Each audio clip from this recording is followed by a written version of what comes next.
عزیز سامعات کرام، جب ہم نے ساری چیزیں چھوڑ دی اور اپنے من کے مطابق زندگی گزارنا شروع کر دیا، پردے کی اہمیت بھی ہمارے اندر سے ختم ہو گئی، لباس کی اہمیت بھی ہمارے اندر سے ختم ہو گئی، حجاب کی اہمیت بھی ہمارے اندر سے ختم ہو گئی۔ اس کا نتیجہ یہ ہوا کہ برائیاں ہمارے گھروں میں بغیر دستک دیے آنے لگی۔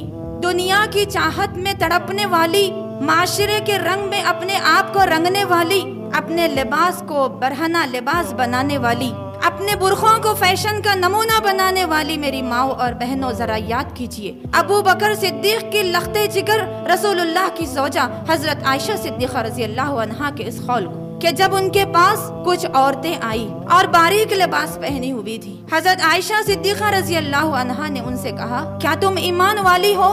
انہوں نے کچھ جواب نہیں دیا۔ حضرت عائشہ کہتی ہیں، اگر تم ایمان والی ہو تو ایمان والی کا لباس ایسا نہیں ہوتا کہ اس کے جسم سے اس کے اعضاء جھلکنے لگے۔ ہاں، اگر تم ایمان والی نہیں ہو تو پھر یہ 4 دن کا عیش کر لو۔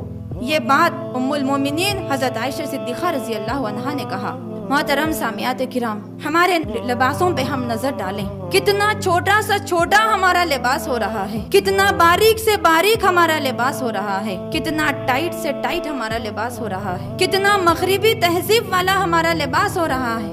کبھی ہم نے غور نہیں کیا کہ اگر اس حال میں میرا انتقال ہو جائے گا تو اللہ کے سامنے کیسے پیش ہوں گی؟ کیا اللہ مجھے بخشے گا میری نمازوں کے باوجود، میرے روزوں کے باوجود، میری عبادتوں کے باوجود؟